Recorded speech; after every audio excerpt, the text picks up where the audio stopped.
All I can say is it would have been a really, really rough week of reselling had it not been for these two tools. I'll tell you more about them coming up. Won't nobody love you the way they should. Won't nobody check up on you, make sure you're good. Won't nobody check those body tremors for your neck. Hi everyone, my name is Becky Park. I'm a part-time reseller on a variety of reselling platforms, and in today's video, just like in a lot of my other videos on this channel, I'm going to be sharing with you everything that sold for me. Now, I am talking about weeks very long ago, but I promise I'm getting caught up. I'm going to start doubling up on weeks here in future videos. But in this video, we're going to be talking about the week of June 27th to July 3rd. There were some decent sales, but for the most part, there were two things that saved me from having an abysmal week. And those two things, one was List Perfectly, which is the cross-listing software that I use to not only track my inventory, but also to cross-list to a variety of platforms so that I'm not wholly dependent on one platform, which you're going to see is a really good thing because my main platform, you can take a wild guess if you want as to what that platform might be. Here's a hint. Take a look at my YouTube channel name. But that platform performed horribly in this week. Like, it was awful. And if that were the only platform that I sold on, I would have been screwed. So I'm very thankful for List Perfectly for saving my butt. And then also, this was the week where I did my first Whatnot sale. Man, that feels like ages ago, because it kind of was, but it being my first sale, it went really well and honestly kind of saved my week. So what we're going to do is we're going to jump right into talking about what sold for me this week. It's going to be a shorter video. If you want a longer video, I just posted like an hour-and-a-half long haul video. That's actually where this top is from. And you can check that out after this if you just want to keep hanging out. But this is going to be pretty short because not that much sold. So let's jump right in. On Monday, which was June 27th, I started off with an eBay sale that we're not going to talk too much about because, here we are filming this video. The first take of filming this, it got messed up, so I'm filming this weeks later, and this has since been returned to me because of fit. But it was this pair of We the Free leopard print high-waisted paper bag shorts in my size. I took the return as a sign that I'm just supposed to keep them. So we're going to try them out for a little bit, and if I don't like them, I can always list them again, and that's the beauty of reselling. So moving on to my next sale, which actually counted for something. This was over on Mercari, and it was a Zac Brown Band Down the Rabbit Hole 2019 concert tee. This was in a size extra large. I got it at a local thrift store. They do this really interesting thing, and I don't even know if they still do it like this because it's a younger thrift store. They're still kind of evolving, and I actually do think that maybe this is not even how they run the store anymore. But it used to be you bring stuff into the thrift store to donate, and per item, you receive what they call karma points. And then as you're shopping the thrift store, everything costs a certain number of karma points. So if you've donated things, then you've earned karma points, and therefore you don't really have to pay as much money as you would if you were just buying the normal way with like actual dollars. There is a $3.50 service fee for every piece. So really what that meant was that for me, everything came out to $3.50. So I got this top for $3.50 plus some karma points. The buyer paid $17. And once you factor in my cost of goods and Mercari's fees, I made a net profit of $11.01. The next day that we'll talk about is Tuesday, which was June 28th. I had one eBay sale. It was this pair of Lucky Brand leather ankle strap strappy sandals in a size 5.5M. These sold for $10. I've had them for so long, so I was very happy to get the offer, and I accepted as quickly as I could before they could change their mind. It was promoted at 3%. I made a profit on that after eBay's fees, and I think this was given to me for free. I don't even know, but I'm saying my profit was $6.31. These were super uncomfortable looking, like just no support. It was like you got a cardboard box, traced your foot on it, cut it out, and then strapped some straps on top and like started walking around with cardboard boxes underneath your feet. Like I didn't get it. And Lucky Brand shoes or boots, some people have a lot of luck with. I have a hard time moving Lucky Brand. Actually, that's a lie. I can move their flats really well, but what people swear by are their boots, and I don't know, they don't move as well for me. Let me know your experience with Lucky Brand, but I definitely am not in the business of picking up these kinds of shoes from Lucky Brand in the future. That's just me. Moving on to Wednesday, which was June 29th, on eBay, I sold this Tommy Bahama brown striped lyocell and cotton blend button-up long sleeve shirt in a size extra large for men. This sold for $25. it was promoted at 3%. In case you were wondering, I do promote all of my eBay listings at 3%. Does it help a ton? I don't know. I mean, I will say of the, 7 items that sold on eBay this particular week, 2 of them sold because of promoted listings. So it definitely doesn't hurt, I don't think. You do have to pay a little bit more, obviously, in fees, but I think it's worth it. So I made a profit when all was said and done of $18.52. And that did include my cost of goods, which was like under $3, and eBay's fees. I do enjoy selling Tommy Bahama, especially men's Tommy Bahama. It seems to do really well. Typically, just like with most clothing, it does better in larger sizes. And these button-up shirts, if they're 100% silk, can do even better, but I was pretty happy to move this for $25. The next thing to sell was this Soma blue asymmetrical neckline fauna print loungewear dress in a size small. This sold for $24.99, which isn't bad. Now, I did have to sit on this dress for a few months, probably like half a year at this point. I picked it up for $1 at a local consignment store when they were having a clearance sale, and so, my cost of goods was amazing. I still made a profit of $21.07, which, yes please, like, I'll take it. But in general, I pass on Soma. If I'm picking it up for $1, fine, I'll get it. But in general, it tends to sit a lot longer than I would like for it to, and I don't usually get $25 for it. So this was a good sale, but it's not indicative of the average Soma sale. So for that reason, it's not something that I recommend picking up, but you do you. Now, this Wednesday, the 29th, was the day that I did my first Whatnot sale. And I'm not going to talk too much about it. Hopefully sometime in the near future, I'll have a video dedicated to Whatnot. I want to experience Whatnot more, maybe do a few more shows, continue participating as a shopper before I make a how-to Whatnot video. Like, I don't know why I would think I have the nerve to make a video when I'm not that experienced. But this was my first show. It was good, except for the fact that I was still recovering from COVID. Like, I was still kind of out of it and like extremely tired. And I definitely overshot in terms of what I thought I'd be capable of doing. So I feel like if you've seen a lot of Whatnot shows, people do it in a variety of ways. There's not like one way to Whatnot. But, if you watch a lot of fashion resellers, they'll have maybe 20 to 50 items. They will typically have them already uploaded into their store. Sometimes they'll have pictures and measurements.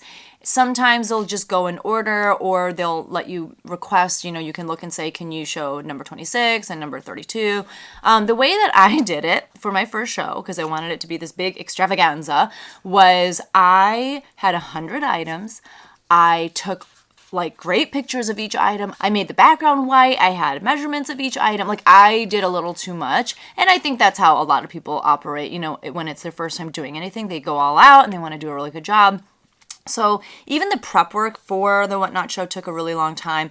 The show itself was a little over 3 hours, if I remember correctly. And like I said, I had just finished having COVID, so I was spent. Like, it was crazy. But it was also a really good experience. And one thing I do love about Whatnot is the community and being able to interact with people right then and there. There is something really cool about that. That's something that's missing from YouTube. Obviously, I can go live on YouTube. I don't know, Whatnot was a really cool experience. Definitely something that I'm still doing, and you'll see why here in a second, okay? Because not only is it fun and great, like on the community side, it can be pretty lucrative when it comes to making money as well. So I think I sold maybe like 97 out of the 100 items that I had up for sale in that first Whatnot show. And my gross sales amount from selling those 97-ish items was $1,387. Once you factor in like fees and my cost of goods on those items, however, my total drops to $781.39, which I think is still really great, especially considering, what was it? I was sitting in front of the camera for 3 hours. I did have to, like I said, photograph and upload all of those items into Whatnot before the show, which honestly probably took at the very least at least a couple hours. And then there was the shipping afterward, and that was a lot of shipping. But, for like 5-6 hours of work, $781.39, I'll take it. You are, for the most part, receiving less profit per item, but you're moving more product at one time. That's kind of the allure of Whatnot. You're not making as much on each item, but you're also not doing as much work with that said item when it comes to listing it, promoting it, getting it onto a bunch of different platforms. It's not for everyone. Whatnot is definitely not for everyone. I don't think it's for me 100%. I know a lot of resellers who have definitely just given up listing on, their typical reselling platforms to just sell on Whatnot. I don't think that that's the route I'm going to go, but I do like the idea of sprinkling in Whatnot as often as I can. And to be honest, I'm definitely not going to be able to do as much when the school year starts next week. So maybe I'll be able to do like one show every 1 to 2 weeks. I don't know. I don't want to push myself in it too hard, but we'll see what happens. But when I give you my numbers at the end of this video, you're going to realize how much Whatnot saved me, at least in this particular week. So moving on to Thursday, which was June 30th, I had one sale and it was on Poshmark. It was by the brand 77 Kids. I've never heard of it. I think it's just like, I don't know where it's sold, but it's not like a higher end kids brand by any means. But it was this blue floral sleeveless waist high dress in a size 8. I got this from a friend of mine before she moved. She was a reseller, a local reseller, and she was moving to another state, so she just sold me all of her inventory so that she didn't have to take it with her and she could kind of just start fresh in her new town. And so my average cost of goods per item from her was $1.50. This sold for $12. I made a profit of $5.83. It's not a killing, but I do enjoy selling kids' clothes. And I don't know, if it's in my house, I'm just going to list it. Again, that is not everyone's reselling philosophy. A lot of people are like, I'm not going to take the time to list anything unless I know I can make $50 on it, $100 on it. But I choose not to be that picky, and that's my decision. You make your decisions regarding your reselling business, and that's the cool thing. You're your own boss. So on July 1st, which was a Friday, this is an example, although I think the whole week really has been a great example of why List Perfectly is such a crucial and important tool in my reseller toolkit. And the reason for that is because if I only sold on one platform, I would be screwed because you're at the mercy of that one platform. And I don't know about you, but I don't want to put all of my eggs in one basket. And so this Friday, I had 5 different sales on 4 different platforms. And even if you don't look at the snapshot of just this one day, even throughout the week, you've already heard me talk about, a number of reselling platforms. So this is why I do think there's value in taking the time to cross-list items to as many platforms as possible, just to get your items in front of as many eyes as possible. Again, this is one of those things that some people are like, cross-listing is stupid. It takes up too much time. It takes up too much time to end listings once they sell somewhere.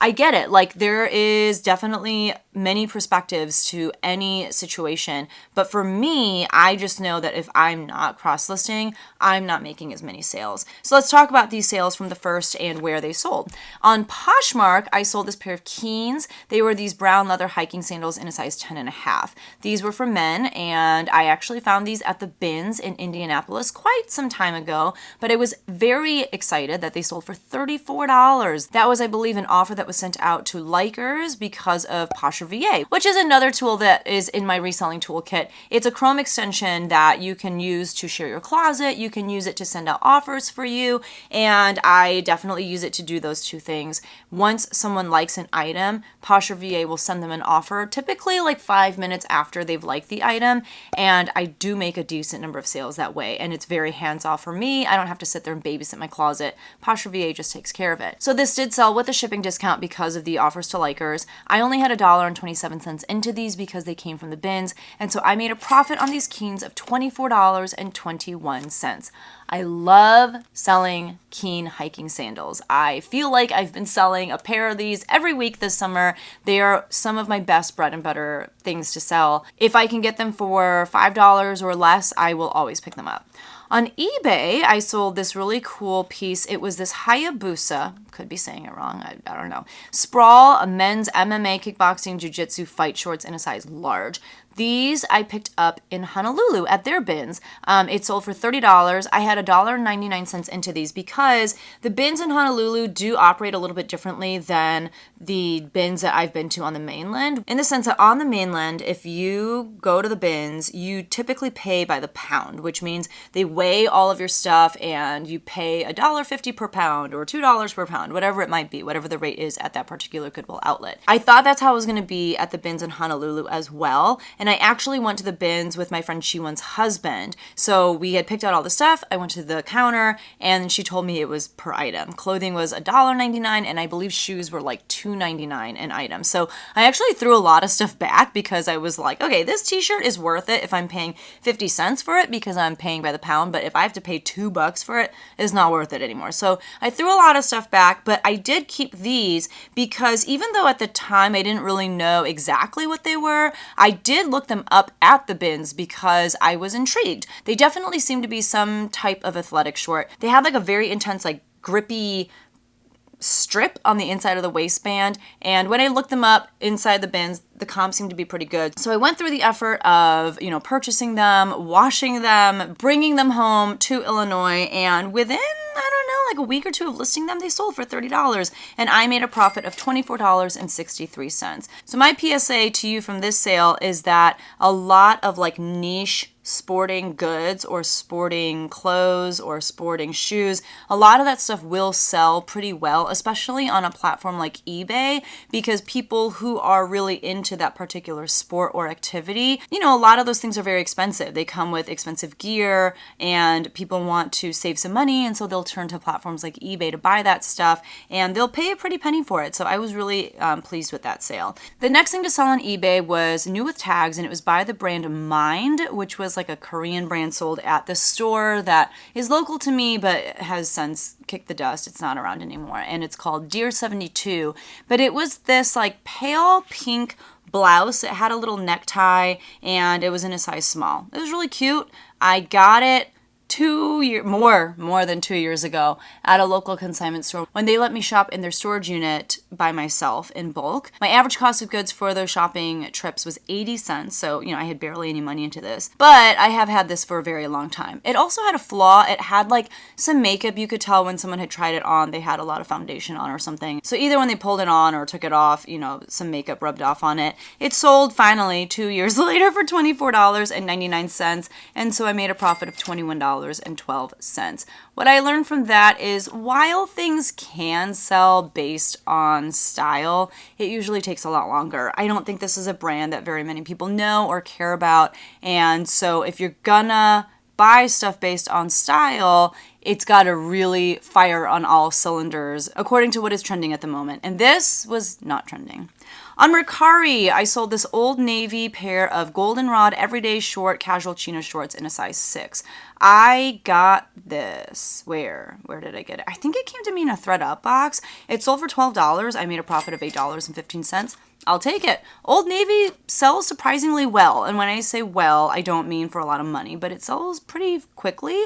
I think because a lot of people are familiar with Old Navy, they make cute stuff. It's just, on the cheaper end. So I was happy to list those and make my $8.15 and move on my way. And those sold pretty quickly, again, within probably 2 weeks. And then I had a Depop sale. Y'all, I feel like I've been making kind of more Depop sales. Like, I think I'm up to like 10 things sold on Depop. I feel very proud of myself. But this was a pair of Rockin' Republic distressed button-fly jeans. They were boot cut in a men's size 34. I believe there was a good amount of wear along the hem as well, if I'm not mistaken.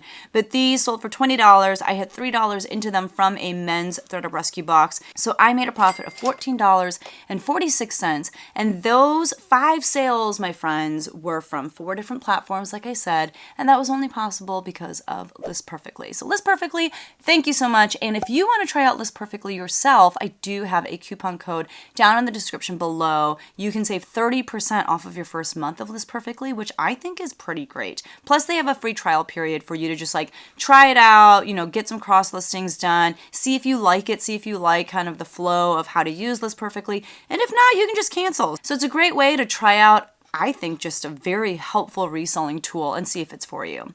The next day of sales that we'll talk about is Saturday, July 2nd. Again, I had 3 sales across 3 different platforms. So on Poshmark, I sold this J. Crew coral lace stripe pleated A-line skirt in a size 8. This one was again a result of Posher VA sending out offers to watchers for me. It sold for $21 with discounted shipping. I had $2 into it from a ThredUp rescue box, and so I made a profit of $13.08. I remember just being very not excited about this skirt and not excited about listing it, but then it sold within like 2 days. So that just goes to show, like, just because I'm not particularly into something, it doesn't mean that someone else won't be. So, if you have stuff in your house, even if you're not excited about it, just list it. Like, think about the fact that by listing it, you can actually make money off of it versus it just taking up space in your home collecting dust. On eBay, I sold this Carhartt plaid short sleeve button down work shirt in a men's size XXL tall. This sold for $19.99. I had $1.02 into it because it was something that I purchased from a different reseller, a local reseller who wanted to get rid of all of her inventory so that she could focus on family and not on reselling. And so I only had $1.02 into that item, and I made a profit of $17.50. I always thought that Carhartt work shirts would sell for a lot more, and I think I had this listed for like $25, but I did have a sale going, which is why it sold for the $19.99. And I think that's about the price that these pieces from Carhartt will sell for. So, I mean, I was happy to make the sale. And now I know I can't necessarily just price up all Carhartt because it's Carhartt. Like, that's not how it works. On Mercari, I had a really cool sale. It was this Free People Pink Madrid cotton gauze long sleeve jumpsuit in a size medium.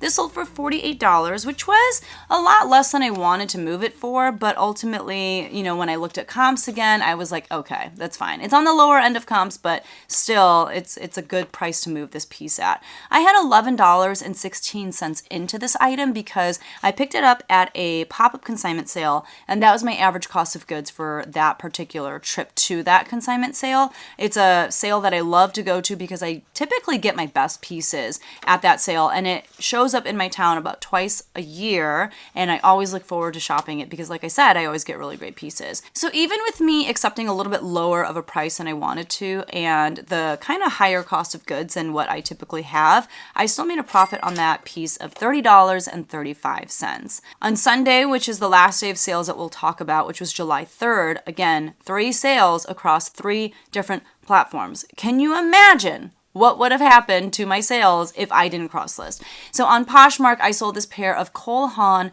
Heidi leather slide-on heels in a size 8.5B. These sold for $30. I had $4 into them, so I made a profit of $20. Again, not my cup of tea. This is not the kind of stuff that I'm particularly wearing, but there are people out there wearing it, so I muster up the strength and energy to list these things because I can make money off of them, and that is what motivates me to do the listing, is knowing that by doing so, I can make money, and isn't that why we're all doing this thing called reselling?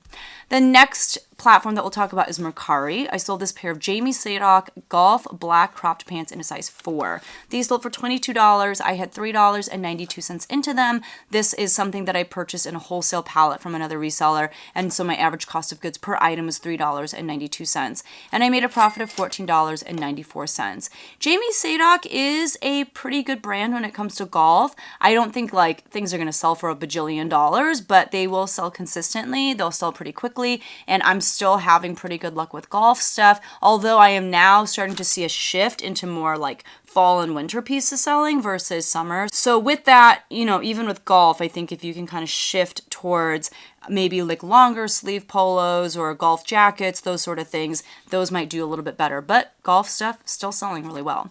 And then on Facebook Marketplace, I sold this new with tags Lulu's Steal a Kiss white crochet lace dress with a high neck in a size medium. This, I think, is a perfect example of why I enjoy cross-listing and, the benefits of cross-listing. I will cross-list a single item on every single platform that I can. I don't pick and choose. I don't go, okay, this is a kid's piece, so I'm just gonna, cross-list it to Kidizen. I will take that kid's piece and I will cross-list. I will take that kid's piece and list it to Poshmark, eBay, Kidizen, Mercari, Facebook Marketplace. Anywhere that I can list it, I will. If I were a little bit pickier about where I cross-listed pieces based off of like, kids stuff sells well here, or, women's stuff sells well here, I probably would not have cross-listed this dress to Facebook Marketplace because typically speaking, I don't sell this kind of stuff on Facebook Marketplace. However, on this particular day, I did. And that's why I cross-list everything everywhere for the sole purpose of increasing my chances of a sale. And I would say at least 1 or 2 sales a week, I'm always surprised that something sold on the particular platform that it did, because I didn't expect it to sell there, but I'm also not going to question it. I'm just going to keep listing things everywhere. So this sold for $30. I had it priced for $40, but I had a sale running and I accepted an offer. So it sold for $30. I had $3.50 into it because it came from that same weird, thrift store with the karma points and the $3.50 service fee, which is what that was. So I made a profit on that Lulu's dress of $24.60. And I'm very thankful for that because typically speaking, I have a hard time moving Lulu's quickly. It typically sits around for quite some time before it sells. And then even then it doesn't sell for a ton. So very happy about that sale. So what we'll do is we're going to go through my numbers for this particular week. And then because this was the last week of June, I'll also give you my June numbers. And very soon in upcoming What Sold videos, you'll see my July numbers. And when August is over, you'll hear about my August numbers, all that kind of stuff. So on Poshmark, I sold 4 items. You guys, this channel is called Becky Park on Poshmark. Poshmark is supposed to be my strongest performing platform, but I sold 4 items for a gross sales amount of $97. Once you factor in Poshmark's fees and any discounted shipping that I offered, that total drops to $71.89. I had $8.77 as my cost of goods, so my net profit on Poshmark was $63.12. There was a while where I was averaging 15 to 20 sales a week on Poshmark, and that's why 4 items sold is kind of a heavy blow. That was hard to stomach, but it just goes to prove why cross-listing is so beneficial. So on eBay, I sold 6 items for a gross sales amount of $159.97. Once you factor in shipping and fees, that total drops to $137.90. My cost of goods for those 7 items was $9.81, and so my net profit for the week on eBay was $128.09. On Mercari, I sold 4 items, which is the same number as I sold on Poshmark, for a gross sales amount of $99. Once you factor in Mercari's fees, that total drops to $85.03. My cost of goods for those 4 items was $20.56, and so my net profit was $64.47.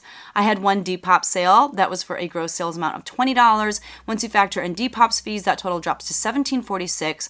I had $3 into the item, so my net profit on Depop was $14.46. And on Facebook Marketplace, I also sold 1 item for a gross sales amount of $30. Once you factor in Facebook Marketplace's fees, that total drops to $28.10. I had $3.50 as my cost of goods for that item, so I made a net profit of $24.60. On Whatnot, I sold 97 items for a gross sales amount of $1,387. Once you factor in Whatnot's fees, that total drops to $1,137.39. I had $356 as my cost of goods, and so my net profit came out to $781.39 on Whatnot, which is more than my net profit from all of my other platforms combined. So to give you some perspective, my profit just from my reselling platforms, excluding Whatnot, was $294.74. And that was after selling 16 items for the week. But if you include Whatnot, if you include that $781.39 that I made on Whatnot, then my total for the week was $1,076.13.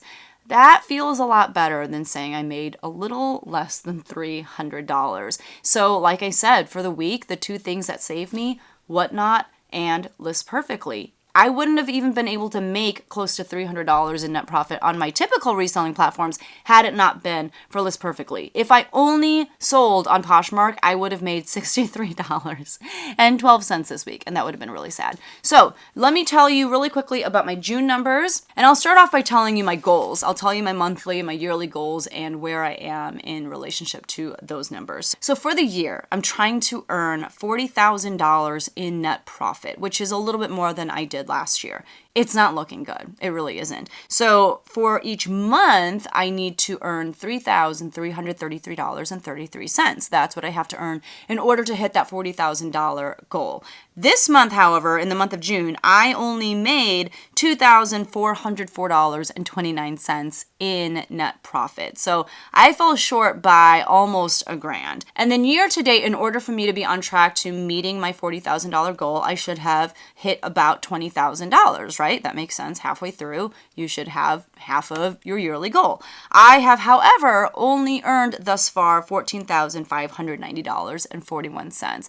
So it's not looking pretty. Is it impossible to make up the difference? It's not. It doesn't look likely, but I will try and we'll see what happens. I'm not going to beat myself up over the rough week, mainly because I was recovering from COVID, and COVID was no joke. I know some people are asymptomatic when they have COVID and they can just kind of go on about their day. They just have to quarantine and whatnot. I felt pretty miserable. I was in bed a lot. I was taking a lot of naps. It was hard for me to stare at a screen. I wasn't able to do as much as I wanted to do, and I wasn't able to list or photograph or do the things that you have to do in order to be successful as a reseller. So my sales did tank a little bit. That's okay. What can you do? You know, you just have to kind of take those things in stride when they happen to you. But yeah, those were my sales for the week. If you enjoyed this video, I would super duper appreciate it if you could hit that like button. And if you haven't subscribed yet, what are you waiting for? This is the perfect time to subscribe. And I will see you guys in the next one. Bye.